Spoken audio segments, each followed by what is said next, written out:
Hello, everybody. And that is the sign. We are live there too. Great to have you, everybody. Laura sorting out the last bits and pieces here. Everybody else is connected. Lisa's there, Akmal is there. Phenomenal. All right. I would say, let's start. Sorry, Max, I remembered you to start the recording, please.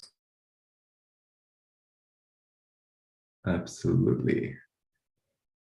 There we go. Thank you, Zoom. Now we're all aware. And that is it. Phenomenal. All right. Hi and welcome, everybody, to today's virtual webinar on inclusive digital co-creation and resilient agri-food systems, involving women as key, opportunities for gender-responsive digital solution. It is a great pleasure to host you all, and I look forward to a fascinating webinar. My name is Max Funzel, and it is my pleasure to guide you through today's event. Let's start with a little bit of housekeeping. We will start with some opening remarks by our distinguished guests, Louise and Akmal, and continue with a short project introduction and the result presentation by our project manager, Laura Becker, followed by our panel discussion before we end on the Q&A session. At all times, as always, please feel free to add any of your questions that you may have to the chat. And finally, as you've just heard, this session will be recorded. So in case you have to leave early or you weren't able to attend, you can receive or you will receive a link from us. All righty, let's get started. So let's start first off. It's an enormous privilege to welcome Louisa back. Louisa has been a member of Alliance 90, the Greens, ever since she was a student of political science, Islamic studies, and theology in Kiev, northern Germany. Refugee and migration policy early became the backbone of Louisa's 17-year political career. Since 2022, Louisa has been the Federal Commissioner for Human Rights Policy and Humanitarian Assistance, and plays a key role in making Germany's feminist foreign policy reality. Dear to her heart, areas of her work include anticipatory humanitarian assistance with a focus on women and children, the combination of business and human rights, and strengthening the Afghan civil society. Louisa, it's a pleasure to have you, and I would say the floor is yours. Thank you very much, esteemed panelists, ladies and gentlemen, and Max, very much thank you for the kind introduction. Thank you very much for being here and for contributing your expertise and insights from your different backgrounds. With hunger on the rise due to violent conflicts, the impact of climate change, economic instability due to the pandemic and the war against Ukraine, the question of food insecurity is currently one of the most pressing issues worldwide. And like other crises, the food crisis hits women and marginalized groups disproportionately hard. Women and children are particularly exposed to the risk of food insecurity and face devastating consequences. Hunger and malnutrition is high with disproportionate impacts on women and girls. Over the 811 million people suffering food insecurity around the world right now, 60% are women and girls. Women also often eat last and least in countries facing conflict and hunger and are around the globe much more likely to live in extreme poverty than men. Inequalities are frequently compounded by women and girls, often limited access to resources and education, as well as to formal employment and mobility. And they often lack a seat at the decision-making table. We know that also in Germany. At the same time, however, and this is what this event will focus on today, women are crucially important to finding sustainable solutions to these pressing issues.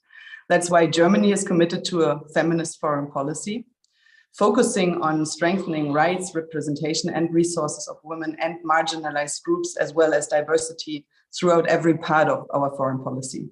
The project report that we'll be discussing today is a very good example of what it means to put this approach into practice.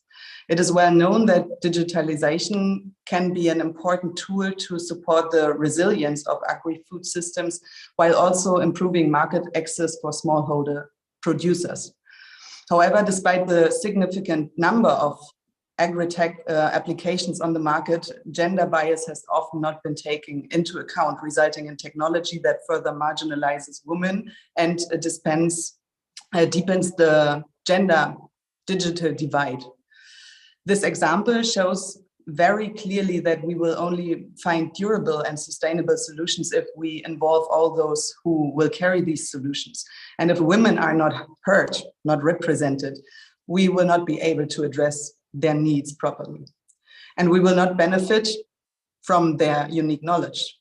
It is easy that as that is half of the population, and if they are unable to participate as equals, no society can reach its full potential. Throughout your project, you're consulted intensively with women, smallholder producers, and you learned more about their specific needs. But you also ran up against barriers to their meaningful participation. I very much look forward to hearing more about your findings and about your important lessons learned for putting the inclusion of women smallholder producers into practice. So thank you all very much once again for being here, for discussing that important issue. Thank you very much, Lisa, for your warm words and fascinating input. We know that you have to move on with your busy day, and thank you for having been able to attend, and we look forward to having you a few more if you can. And otherwise, thanks so much for taking the time. Louisa mentioned food insecurity and access to resources in her opening remarks, and that touches exactly upon our next speaker's area of expertise. And I would say, please welcome Dr. Akmal Akramkhanov. Akmal is the regional manager of ICARDA's portfolio in Central Asia and Caucasus. He holds over 10 years of experience in natural resource management, including research in the spatial distribution of soil salinity, conservation agriculture, geostatistics, and greenhouse gas emissions. His current research focuses on knowledge management and land and water management. Prior to joining ICARDA, Akmal worked as a lead scientist with UNDP of Uzbekistan and as a senior researcher at CRAS, a national NGO in Uzbekistan. He also worked in the long-term ZEF UNESCO project on the economic and ecological restructuring of land and water use in the LLC basin. Akmal, we're very happy to have you. Please, the floor is yours. Yeah, thank you, Max, for referring to me as one of the distinguished guests. I think it's an honor to be online and talking with you.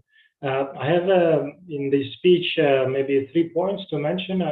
Uzbekistan is one of the countries which is affected, but you name which country is not affected these current times. But every time, depending on where you are situated, you tend to say, okay, this is the most affected country or most affected region from climate change. But I think we are facing it already by seeing continued RLC disaster, dust storms, which are new phenomena in the region as well, fluctuating temperatures, and many more challenges from environmental which are affecting agriculture sector. And when this is affecting all groups of people, and especially we are looking at low-income groups which are more vulnerable, and I think they need more to be prepared, especially women, youth, who rely a lot on natural resources for their livelihoods. So they will be particularly hard hit. So farmers need solutions, and they always look for solutions to build their resilience and to support their livelihoods, and also to be contextualized within their needs.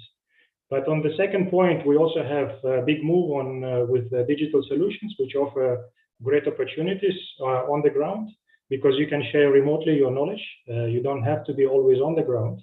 You can offer your expert advice on different topics, including climate data.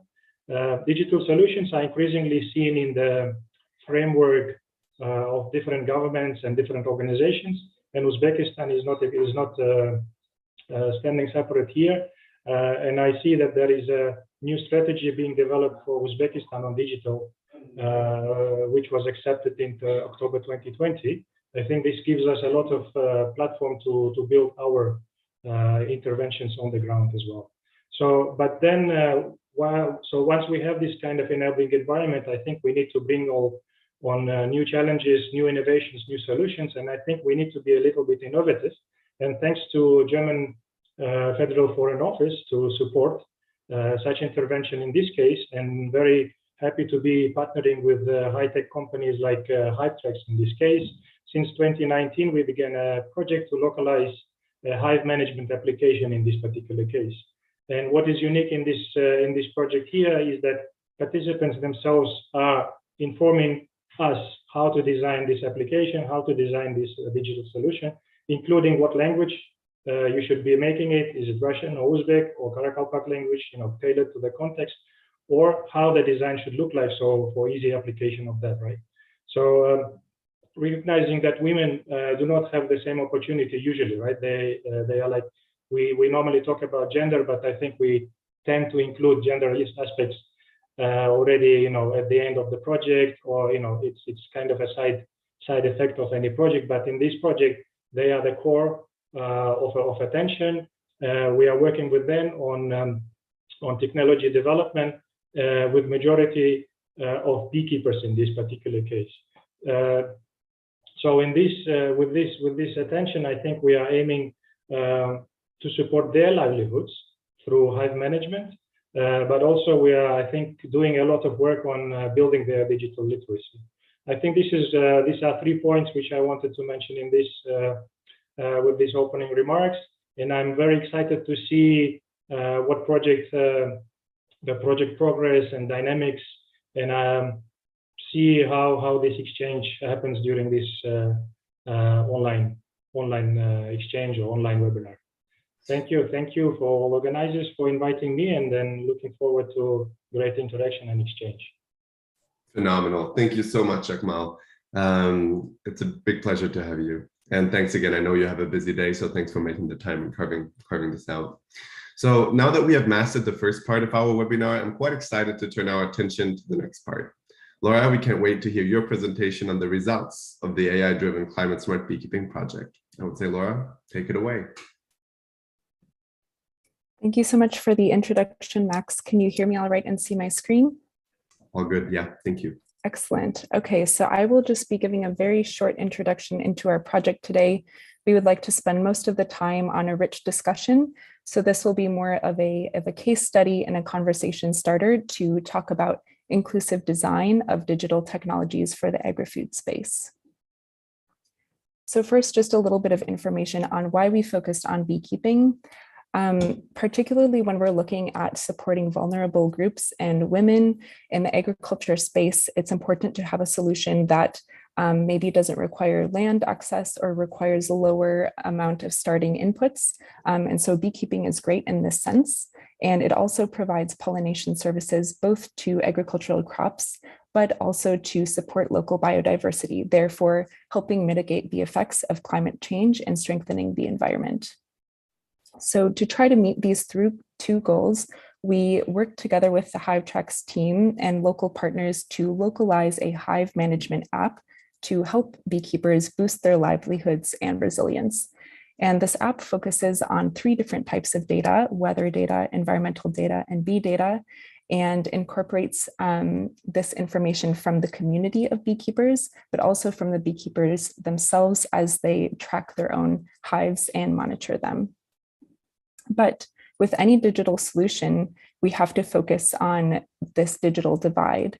So how do we get this solution to everybody and overcome barriers when we know that rural low-income women may be less likely to access and use technologies? So our project leveraged 4 different key components to try to bridge this gap. The first was preliminary interviews, so meeting with each beekeeper in Uzbekistan and Ethiopia to better understand their challenges and practices in beekeeping, but also understanding their level of digital literacy. Then, based on that assessment, we did smartphone trainings in both countries, and which looked a little bit different, which I will explain soon.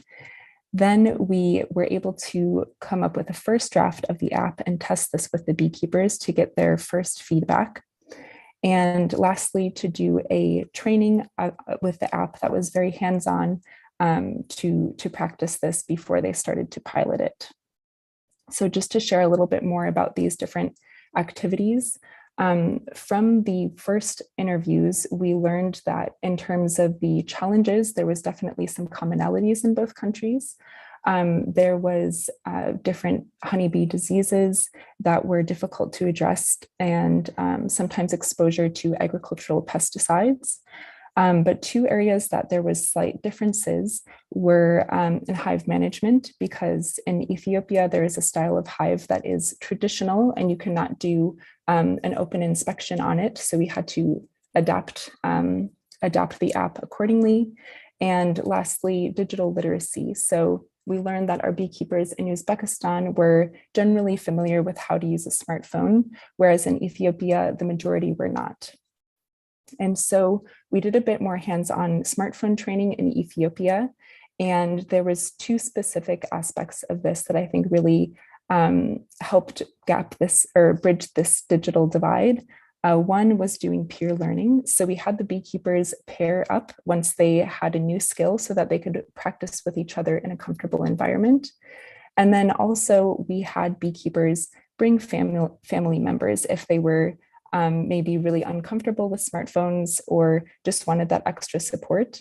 And this was a good familiar face during the training that they could talk to, but then also somebody that could go home with them and practice all of their new skills. In Uzbekistan, the smartphone training was a little bit lighter and more integrated within the prototype testing. And the prototype testing is all about testing the first design of the app. And there's three specific things that we're looking for during this. One is the verbal feedback of the beekeepers. So do they say that a certain aspect of the app is confusing or challenging? And then the second aspect that we look at is what they're actually clicking. So are they navigating easily from screen to screen, or do they have some confusion or something that seems inefficient? Then looking at is also their visual responses to see if they look confused or confident. And we use all of these things to measure and adapt the app. And then the final step, once we had the adapted app for both countries, was doing hands-on practice and training. And so we had workshops in both countries, and you can see here some beekeepers using the app to conduct a hive inspection. And then we also keep in touch over Telegram. So we often exchange, here we have a beekeeper who's asking if they created their task list correctly, or any specific challenges that they're facing with beekeeping. So those are a great way to stay in touch and engaged. And so what's going on today is that all the beekeepers in both countries are using the localized version of the app, and they're piloting it, but they're also going to be testing new features. For example, a symptom checker, which is something that helps monitor and assess bee health symptoms. And this was something that was very in demand by the beekeepers, so we're integrating this new feature. And again, I didn't want to take too much time because I'd like us to have a very rich discussion today. And so if you're interested in more, I will be sharing later the links to both our final report and our final report brief. So we're very excited to launch both of these today, and you can dig in a bit more here to the details. So thanks for your time, and I will hand it back to Max now. Phenomenal. Thank you so much, Laura, and thank you for bringing us up to speed on all things HCSV. With that, let's move on to the next exciting part of today's webinar. And we are lucky to have two remarkable panelists today. So each is going to highlight the topic, inclusive digital co-creation, resilient agri-food systems from a very different angle. Let me briefly introduce each panelist, and then we'll have a couple of questions for each of you. I would love to say from left to right, but in the virtual world, it's a little harder. But let's start with our first panelist, and you're already familiar with the face. So Laura Becker is going to be the first one. So Laura coordinates, a few words on her. Laura coordinates the AI-driven climate smart beekeeping for women project in Uzbekistan, Ethiopia, and Lebanon. She has experience working on several data for decision-making initiatives in the nutrition and agriculture sectors. Her work with digital tools leverages user-centered approaches for accessible and sustainable solutions. Laura, we're very happy to have you. Oh, sorry, go ahead, Max. No, my apologies. Our second panelist calling in from Addis Ababa, Ethiopia, is Dr. Workna Ayalev. Workna is the program coordinator of the More Young Entrepreneurs in Honey and Silk, or MOYESH program, among many other projects. He joined ISIP after having served the Ethiopian Agricultural Transformation Agency on secondment from the International Livestock Research Institute, ILRI, which is familiar for all the CGIAR people we have joining us today, as a director of the livestock value chains. Prior to this, Dr. Ayelev worked for 8 years in Papua New Guinea as the Deputy Director General of the country's National Agricultural Research Institute, and there as a livestock research and development coordinator and principal livestock scientist. We're very happy to have you. Let's just quickly check in. Has Andrea already joined us, Laura? I believe Andrea is, I don't see her here, so hopefully she'll be able to join later and provide some remarks. If not, I think in the sake of time, we should get started with the questions. And I would say we'd start with, so the discussion that we have going, we have 3 rounds of questions for our 2 panelists, so both for Workla and Laura. And we start with round 1, and the first round has the theme involving women in tech co-design. I'll be starting to ask the first question to Laura. So Laura, I'd like to ask you the following. So during your presentation, you briefly touched on how you specifically engage with women beekeepers throughout the project. Can you talk to us about the prototype sessions, and can you provide some examples of what works and what hasn't worked in your project?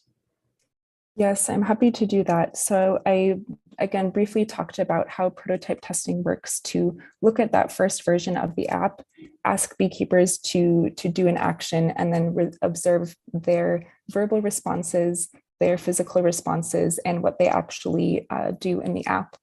But what I additionally want to mention is just how this was so helpful to have as a one-on-one practice.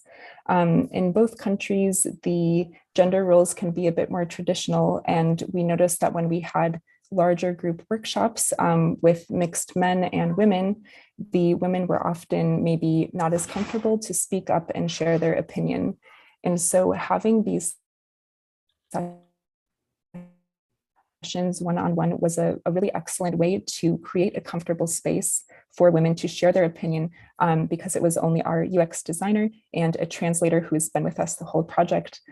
So that was definitely an advantage to create that safe space. And we were also always communicative to the beekeepers that their responses are not being judged. Their skills are not being judged. This is solely related to looking at the functionality of the app. So I think that is part of the way that we worked with women in designing this technology. And in terms of what hasn't worked or what was a bit challenging was we also have surprises with Wi-Fi connection. You know, sometimes things don't work out, and our very skilled UX designer was based out of country, so she was always calling in via Zoom. And so because there was a few cases in which we lost connection, what we decided to do is train the local field assistants to conduct these prototype tests. And this actually turned out to be a great way to build capacity. So now we have more staff who know how to do prototype testing. They do a great job.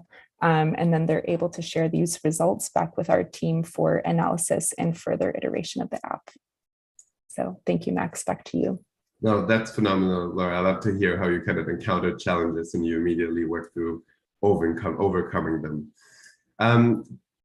That's the first question, the first round. One of the countries we worked in is Ethiopia, and that is kind of a nice segue to your area of expertise work now. So I'd like to ask you, how can Ethiopian women beekeepers be supported and support each other using technology? And what does this mean for their economic opportunities? Thank you. Is that loud enough? Just checking the sound. Yep, you're loud and clear. Thank you. Good morning, good afternoon, good day, everybody. Very pleased to join you on this webinar. To answer the question, yes, we have a growing number of model women beekeepers actively being supported, more or less for the first time, directly from the extension services because of cultural and economic barriers.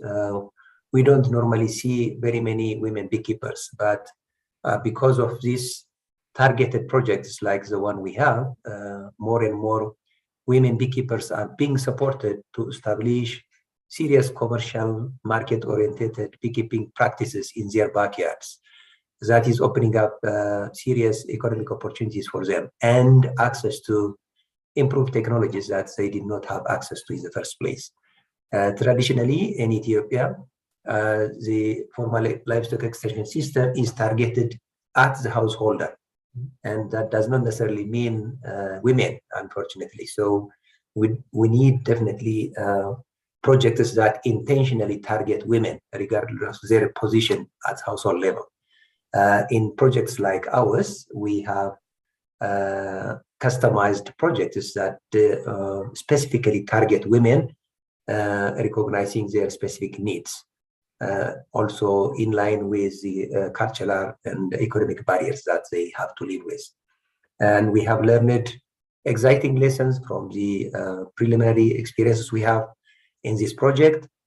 Things like encouraging more women to come into the business through peer-to-peer practical training and experience sharing sessions that certainly open up opportunities for new beekeepers to come in by way of encouragement and mentoring from experienced women beekeepers. So we definitely need to do more of that, because they do deserve these kind of opportunities, and they have to live with this economic and cultural barriers for some time to come. So the specific projects that we have address the various challenges and barriers we have for women, and we definitely need to do more of that. Thank you very much. Thank you very much, Werkner. I love to hear that the project's kind of targeting the problem at its roots, and it's really creating some economic opportunities for women beekeepers who've been left out in the past. Thank you very much. And of course, you know, for everybody in the audience, feel free to start putting your questions in the chat. That was round one of our questions. We get over to round number two, our second round, and the title of the second round is going to be Looking Outward: How can policymakers and governments support initiatives like this to support digital innovation in agriculture? So, and these, of course, have to be equitably engaging women. And there again, Laura, I'd like to ask you first.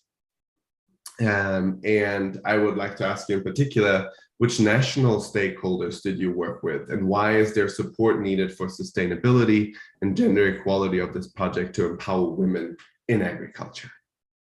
Yeah, so what I would first mention is just the difference in how the beekeeping sector looks in each country. So through our desk research and local contacts, we were able to learn that in Uzbekistan, it's a bit more centralized. So there's actually a government body, which is the Association of Beekeepers of Uzbekistan. And they also have regional branches across the country. And their role is to provide both advisory support, but also to regulate the industry. So for example, setting honey prices. So there it's just very centralized and structured. Whereas in Ethiopia, it's a bit less, a bit more decentralized. So there are government bodies, but they tend to play more of a policy level role. And then when we see advisory, extension, and research work, this is often done by different NGOs and research institutions. So in our project, we specifically work with ICIPE. So our esteemed panelist, Werkner, who's speaking with me, so he's with ICIPE, but we also are working now with the Holeta Bee Research Center as well. And so these are great, really trusted services that provide these in-person support to beekeepers in Ethiopia. And so I think, you know, having these different types of support in both countries, it really helps integrate the solution. So if we're able to work well with them, we can integrate the app into maybe their training activities and eventually even support the monitoring and research of beekeeping in the full country. So the app collects data and it's always aggregated and anonymized. And so this can provide a really good, network and support to better understand what things are looking like everywhere in the country. And I think that can also further inform capacity building activities or maybe some bee health concerns for further research. And I think you also mentioned, or you asked a little bit about what more needs to be done in terms of gender equality to support women in this sector. I think one exciting thing that our project has done has been to raise awareness of the role of women in beekeeping. Sometimes, especially when we look at the official statistics, it looks like there's hardly any women at all, but after more investigation, we learned that this is not true. There's quite a few women involved in the sector, but they're sometimes viewed as more of an assistant rather than the lead beekeeper, which might be their husband or father. So women really are present. They're really doing a great job in this space. They're just not really as recognized. So we've been able to bring more visibility to that. And I think a space that we still want to grow more and do more in is creating an enabling environment for women to really be leaders in this section, and just to provide more mentorship to other beekeepers as well. So I think that's something that I would love to see happen more in both countries. Thank you so much, Laura. Yeah, I love that you mentioned the enabling environment and the kind of that how all the stakeholders have to work together to create that, to empower women and make sure they can thrive within the beekeeping business. Thank you so much. Werkna, for you, I have another question. This is actually something that I found incredibly fascinating, and that is Ethiopia's beekeeping track record, basically. And not sure who in the audience is aware of this, but there is, all over the Euro, if you take all the beekeepers in the European Union, or in Europe overall, and you take all the beekeepers in the USA and you put them together, you're just about 1 million. So it's about 1 million beekeepers on these in the two regions of the world. And in Ethiopia alone, you got over 1 million beekeepers, which is just incredible. So what needs to happen, Werkna, to get more women involved? What would need to happen in Ethiopia in particular with such a potential for beekeeping, helping with restoring landscapes? What would need to happen for more women to be engaged, and in particular to be more engaged in digital agricultural solutions? Yes, thanks, Max, for your kind words. Yes, Ethiopia has got tremendous opportunities to expand beekeeping. The resource base offers huge opportunities for expansion, regardless of the various agroecologies we have. Huge bee resource base, and the bee forages allow us to invite more beekeepers into the business. Unfortunately, the gender divide in the form of access to technologies and creating wealth is serious to justify projects that specifically target women. And that's precisely what we are doing at ECP by developing projects that have components with intentional targeting of women. We started off with a very modest number of minimum 30% women participants. We received lukewarm reception initially from the formal extension system, but we stayed on and demonstrated that women can also become very competent beekeepers. That demonstration helped us to push that minimum figure to 50%. With some resistance, we also established that to be working very well. And right now, on a major project that we have to reach out to up to 100,000 beekeepers, we have set the minimum target of 60%, and we are doing very, very well on that. This is to establish that it is possible to intentionally target and support women to become serious beekeepers, and through that, to have access to technology and economic opportunities. So we are doing it, and others can also do it. And we are very happy to show the way and share our experiences. A few very critical ways to uplift this major progress: use model women beekeepers who have demonstrated exemplary practice at field level. We need to give them platforms to demonstrate how they developed their business, and through them we can influence a lot more beginners to come into the business. And we have also a polished practice of peer-to-peer training, practical training of women, and we need to do more of that. And of course, the AID CSB project is also another example that demonstrated intentional targeting on women. We definitely need more of that. Another technical issue that we have is access to technology. In this particular case, to IT services. Women do not have equal access to mobile phones. I can go into details of the figures that we have. Even if they have access to mobile phones, it's not necessarily their own.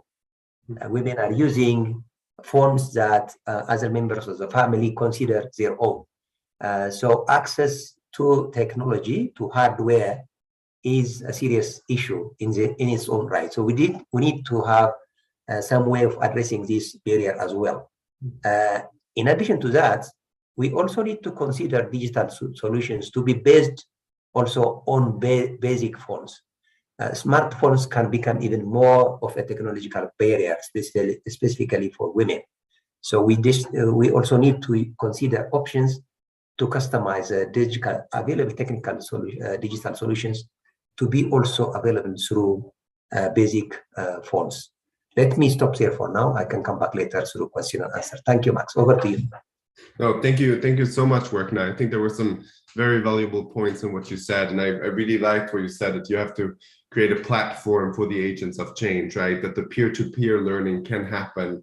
If you find successful beekeepers, women beekeepers who have started, who have shown that it is possible, who then become or are right there and help fellow beekeepers to get started, and kind of this change ripples or radiates. And then also the tough issues you talked about. I mean, it's like the access to technology as an issue, that women don't have equal access to technology, are just a few of the points that we really have to work on. And that's why projects like this one are so important, and they're a stepping stone towards that. And this is actually a nice segue too into our third round. So our third round of questions will have the theme generating awareness of the linkages between the design and use of technology in agriculture, human rights, and climate change adaptation measures. And there, Laura, you will be the first one to receive my question. And that is that this project, AI-driven climate smart beekeeping, had a strong human rights focus. And at first, it may seem a little bit off to think about, okay, what does beekeeping really have to do with human rights? So my question to you would be, how are ag tech, human rights, and climate change connected with each other? And maybe you could explain what the bigger picture is all about and how technology can help us here. Yes, I'll do my best, Max. So as humans, we all have the right to a clean, healthy, and sustainable environment. But climate change really threatens this right. And not only are we all faced with this challenge, but specifically women and vulnerable groups have the heaviest burden. So for example, when there are extreme weather events or natural disasters, the mortality rate is higher among women than men because they have often a lower socioeconomic status, less financial and decision-making power, and less access to resources and information. And furthermore, some of the economic stress that is triggered by climate change can force migration. And additionally, on on a more day-to-day basis, it's often women who have a lot of the agricultural labor, which is, we depend on the climate to maybe produce good crops or have temperatures that won't hurt our honeybees and things like this. So a way that technology can really be the bridge or support is that even basically technology can help even out the playing field. So giving women and men the same access to information, which may be, in person or in traditional social structures, they may not be able to get this equal access. And so, for example, in our project, I think through really doing the design process with women was valuable, because often when new technology is made, women aren't consulted, or some of their needs are left out of the design. So this was really important to us to integrate, as well as having gender inclusive language. So really having something that both women and men beekeepers felt comfortable to use, and then give them access to that information that can help them overcome climate change barriers. So for me, like maybe giving them warnings on extreme temperatures, or pests that might affect their bees, so that they can adapt faster and maybe help to protect or save their livelihoods. Thank you, Max. No, thank you, Laura. That's phenomenal. And it's all about kind of, first ensuring that the access is provided, putting a process in place that allows people to engage, and then kind of once that is secured, to make sure that it is the right way, that the technology is adapted in the right way, and then that it actually also delivers the right information at the right time. So to me, it kind of sounds like a three-step process that you've been following here. That's very insightful, and I think gives a good explanation around how ag tech, human rights, and climate change are connected. So it is a lot about enabling. Well, thank you very much. And over to the next question, and that's another one for work now. And there's you may be familiar with this quote of saying, it's always hard to make predictions, especially when they're about the future. But let's try it once more. And work now, I would like to ask you, where do you see Ethiopian women beekeepers in 20 years from now? And what are the next steps that we can take today to get us to that place where we want to be in 2 decades? Yes, thanks, Max. Yes, we need to stretch our imagination seriously. I think some of the barriers are in our minds, nothing to do with the women themselves. It is us who on position of decision making, who can also be part of the problem in the way we conceptualize the scenarios and make decisions on ways forward. So I see a lot more women than men getting into the business of beekeeping because of the real opportunities that they see right in their villages. Also taking on challenges at village level. They don't necessarily need huge resources to start beekeeping. Once they get access to the technology and the basic information on how to make it work for themselves, with a little bit of leveraging support at village level, social, economic support that they need to make a good start. I see a lot more women than men being involved in beekeeping. So in 20 years' time, I see a big shift in the gender balance of beekeepers in Ethiopia. Of course, there is a huge room to expand beekeeping. But along the way, we definitely need to address serious gender-based disparities in access to technologies and ownership of even smartphones. This definitely have to do with economic opportunities that they get, but with small wells created by women themselves, they will definitely grab the opportunity presenting itself to them. So the steps to be taken, to be just brief, we need to draw lessons from the various pilot projects and experiences that we have, so that whatever we do next can become more informed, more targeted, more intentional for efficiency and effectiveness. Yes, there are a lot more needy women out there who deserve our attention, our support. So the opportunities are out there. It is just us who need to make a deliberate effort to provide access and support to the women.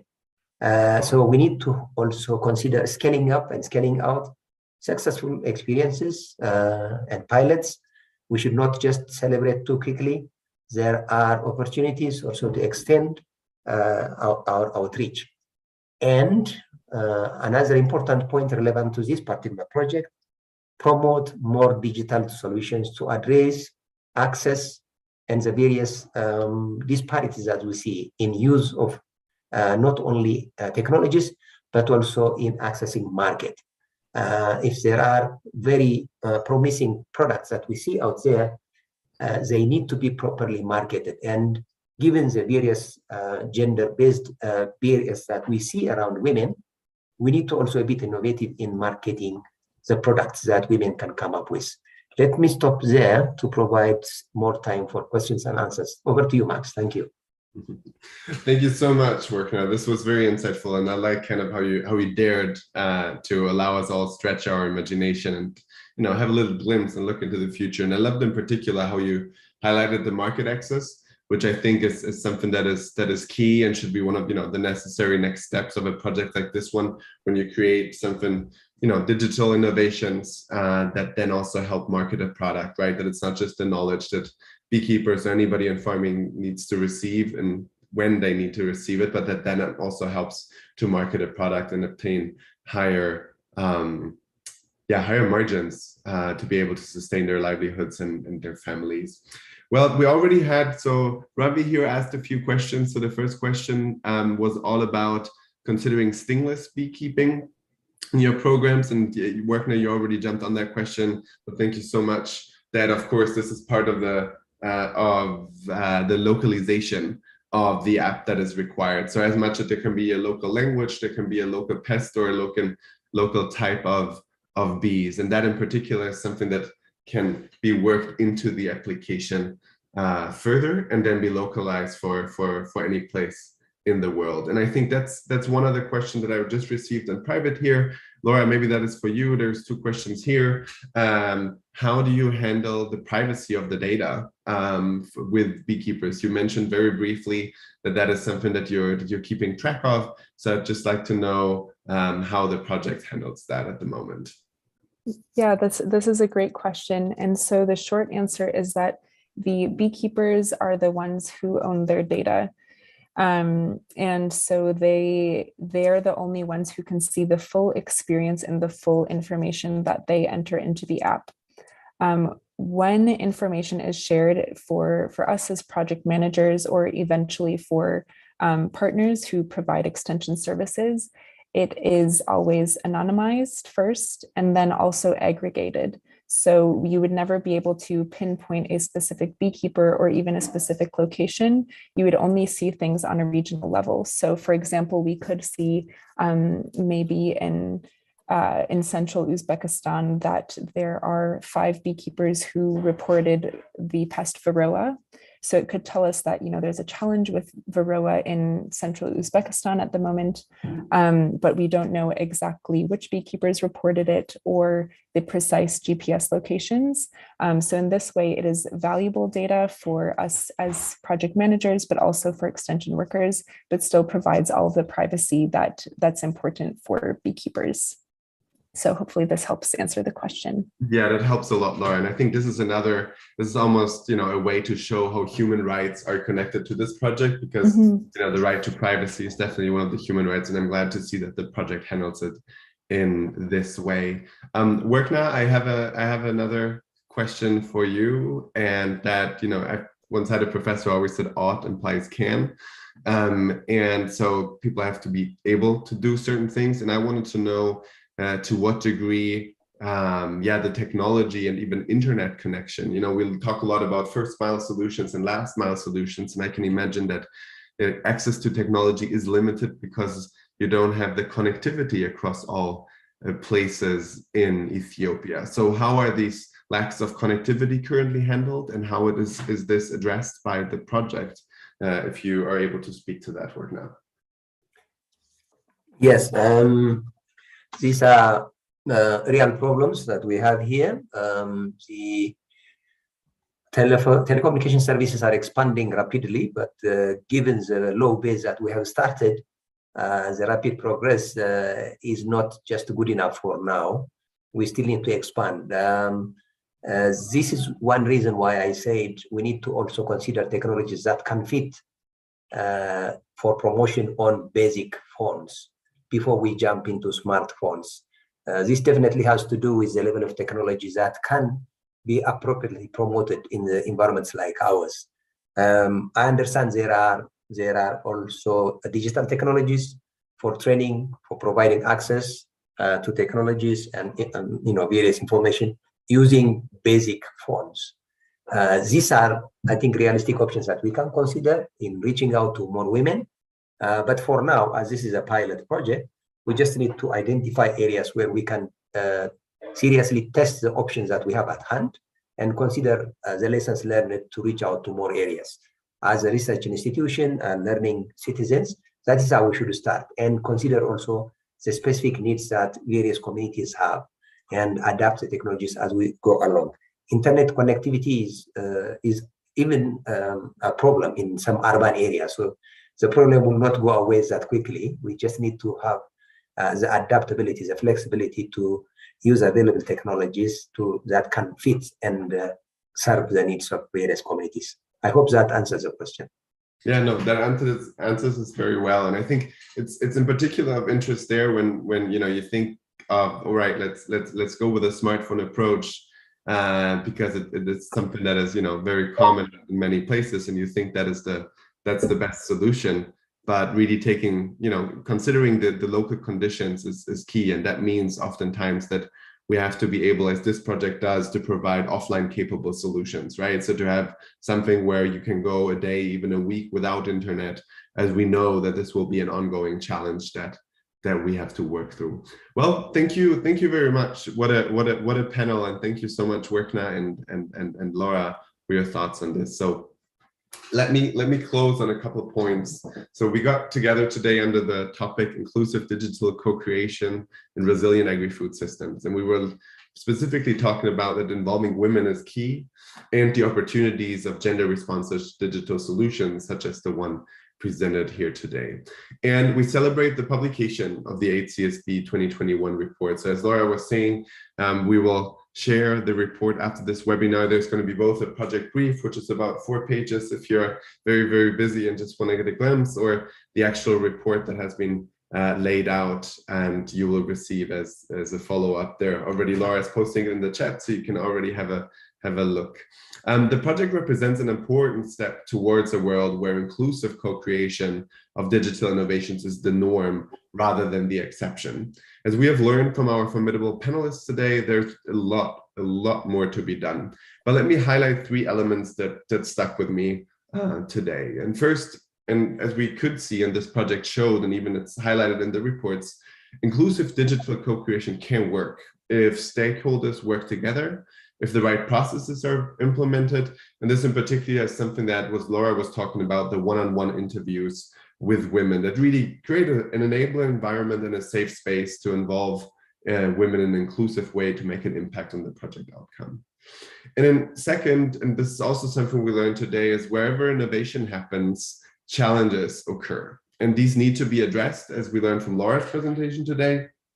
And at the same time, there are great examples of ICT, of information and communication technology solutions that target women and can serve this project as an example. And Werkna, you highlighted what it would take to reach more women in Ethiopia, and that together with the lessons learned, it should serve as the project's North Star and should inform the next steps as this project moves from a small, narrow group of beekeepers to scaling up across the entire country. And third, and the last big point, is that increasing women's access to natural resources and using beekeeping as a low entry barrier economic activity to increase local food production and render local agri-food systems more resilient is more important than ever. When this project was conceived in 2020, the war in Ukraine, a spike in food prices, and even Germany's feminist foreign policy were still far away. These last months have only shown how important and urgent our task is. As Louisa mentioned in her welcoming remarks, 60% of the 811 million people suffering from food insecurity are women and girls. And this project shows that it is possible not just to involve women in the shaping of digital solutions in agriculture, but that it is possible to literally co-create. And that's what we need. That's what we need to make the norm.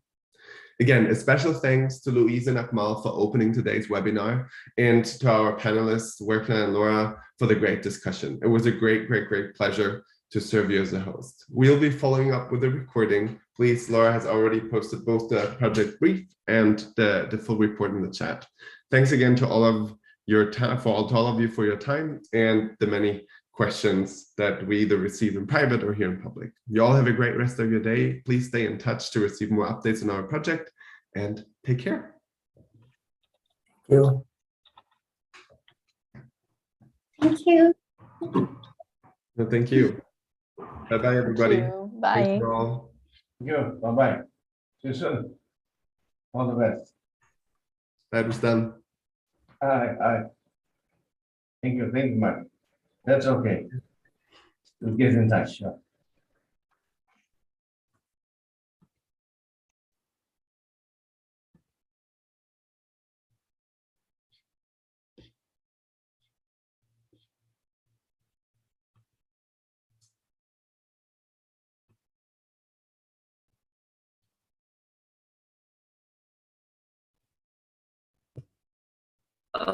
You're still here, right?